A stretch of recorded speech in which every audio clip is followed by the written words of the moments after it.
Close your eyes. Imagine your perfect world. I assume, in mine and in yours, laundry would not exist. Yes, laundry, no. It's a task that many of us dread, but we're hoping to make it a little less stressful. Because planning a little bit ahead can save you a majority of stress later. No more last-minute loads and overwhelming piles of laundry again, because today we're sharing the secrets to a stress-free laundry system that practically runs itself. I'm here to believe it. I don't know. Cleaning expert Briana Lybbert is here with This Messie Life to share the secrets of this stress-free laundry. I don't know if I believe it. The flow of laundry that flows and is not a current of laundry that just destroys you.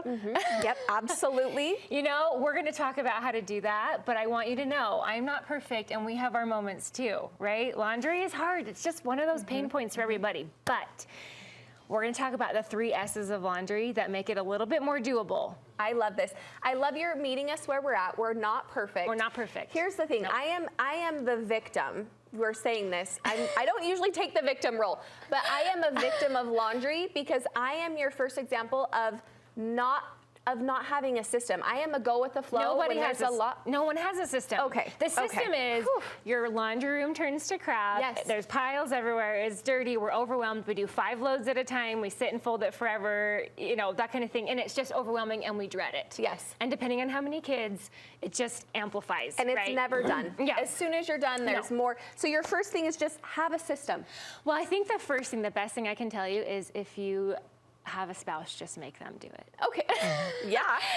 Sign me up for that tip. If you don't have that system, here's a better system. So I have the 3 S's. We have system, structure, and space. Okay. So when it comes to system, everyone's system's going to be a little bit unique for their family, depending on how many kids, ages of kids. So I'm going to share a little bit of what we do that helps us stay on top of it. Perfect. 1, load in the morning. Load first thing in the morning. We unload our dishwasher and we load our washing machine first thing in the morning. Okay. 1 load a day keeps insanity at bay. That is my slogan. I live by it, my mantra. 1 load a day keeps insanity at bay. Oh, I'm already into this. And here's the thing, if you're doing 1 load a day, guess what? There's 1 or 2 days a week sometimes that we don't have to do a load, and it's like vacation day. I love that you call it this.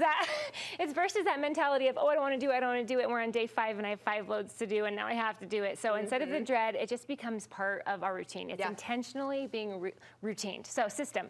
Morning, we load our laundry. Yes. Okay. Next up, this is number 2. You're going to switch it over to the dryer. Super easy, right? We can do it. That is the biggest, most skipped step. We forget about it, right? Set a timer. It takes 1 second to set a timer. I have to Do not set a forget. timer. Yes, because guess what? Mildew is our best friend in a washing machine. Don't want it. Don't do the mildew thing. Those washing machines get gross. Switch it over. Okay. First step and second step is done. That's easy. Done. Easy. Also, when you say set a timer, I think we need to know how crucial it is to actually do it, because you say as soon as it's done, switch it over immediately. If you're not home, set another timer or a reminder on your phone for when you'll be home, because that step is crucial. That's it. And that's what I used to always forget. So I had to start. It's like an oven. Like when you put something in the oven, set the timer. Pull your laundry out of the oven, switch it over. Ooh, good one. Yes. So then, third step, we're gonna dry and put away. Okay, in a perfect world, we're going to pull it out right away while it's still warm, shake it out, fold it, and put it away. I don't live in that perfect world. For me, it has to be done in the evening, okay? During the day, days are chaos. Thank you for saying this. Okay, days are chaos, so for us, our system is evening. Evening is when I do it. I'll just do 5 to 8 more minutes in the dryer again, so it's fluffed up and not wrinkled, shake it out and sit down. This brings us to the second step, which is structure. Structure. Structure is investing the time in your family to make sure everyone knows their part. Okay? Mom does not want to pull that wagon all by herself all the time, and you can't, okay? Okay, but here's my thing about this. I am refolding the majority of the laundry. My husband doesn't do it right. Don't do it. My kids don't do it right. What's the secret? We could do a whole other segment on that. What's the secret? On certain things, you have to let go a little. Yes, that's hard for us control freaks. I'm a control freak. That's hard for yeah. me. My husband doesn't fold things the way I like to. I just ignore it. It's okay. It's done. It's one less thing. It's okay. All it's right. okay. So Step number 3, I'll do it at night and I'll put it away. So when we talk about structure in the home, I train my kids. So our system is at night, I will fold our clothes, and then when I'm done, instead of letting them sit in our laundry basket for 3 days and everyone's pulling out and making a mess, I'll go put it right by their door. And they know, and this is where the training comes in. Invest your time in your children. They know when they wake up to put away those clothes. First thing when they wake up, make their bed before they even come down the stairs. Do not come down unless your clothes are put away and your bed is done. And if you enforce that for 2 weeks, guess what? It will stick. Okay. And now I'm not pulling the whole load by myself. So that's the structure. Include the family. So good. Make sure we're all together. Lastly, space. This is my favorite one. You know, are you familiar with Pavlov's theory? I mean, it's like they ding relatively, they ding the bell for the dog, have a treat, and then he starts to salivate, and eventually they get rid of the treat. And how does this apply to laundry, Bri? We're not ever going to be salivating over laundry. I was wondering. I'm like, relatively, yes, but why? But what we want to do is attach something positive. Attach something positive to folding, right? So whether it's your space, I love my laundry room. I've not always had a laundry room that I've loved. Yeah. Make a space where you're happy to fold that laundry. And you're not feeling like, oh, I've got to push past other loads of laundry because I'm so far behind. And by the way, the laundry room gets the most dirty. It's one of the highest bacteria rooms in their home because you're throwing all your dirt everywhere all the time. Yes.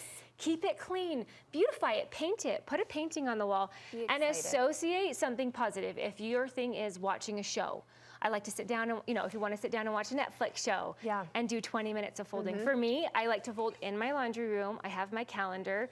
I go over my day, what I want to do better tomorrow. I meal prep for the next day in my head. I make sure we're spread. That way I'm setting my day up. Together moment. Yes, and you're setting yourself up for success by being intentional with your time, and it will actually relieve stress. I'm on top of my laundry. I'm ready for the day tomorrow. So that the space makes a big, big difference. Eat a little treat with it, whatever it is that you have to do to make this associated with something positive, so it's fun and not just torture time. Oh, it's so good. System, structure, space. I also wanted to pick your brain, 60 seconds. Yes. Those labels on the back of our clothes. Yes. Can you break those down for us really I have quick? them right here. Boom, boom, boom. Yep, super easy actually. We're talking about bleach. Someday we'll have to talk more about bleach. It's sodium hypochlorite is the basic ingredient here. Everyone freaks out about it. It's basically table salt. We can go into that another day. It is the most organic product you possibly can. So the nice triangle that's open just means you can use bleach on it. Okay. Bleach safe. The one that has the 2 little side stripes like this. I have my little dance moves with it. Yeah, I like this. Side stripes means it's not bleach, but it's bleach, color safe bleach. Oh, color safe. Which typically is just hydrogen peroxide. The one with the X in the middle means don't use bleach on it. Sometimes I break these rules, like towels you're not really supposed to bleach just because it's rough on the material. But typically, if you're not sure if you can use bleach or not, those are what those are telling you. Super easy. I actually needed this. If everybody else knew this, it's because I needed it. I'm going to frame it. Bri, this was so fun. I love your beautiful brain. Where can we follow more along with you? ThisMessieLife.com or This Messie Life on Instagram, and it's MESSIE. All the fun tips and she'll just pop on her stories and be like, I'm cleaning my window today. This is how you should do it. It's a great follow. It's so fun. We love you. Thank you so much. Yes, thank you.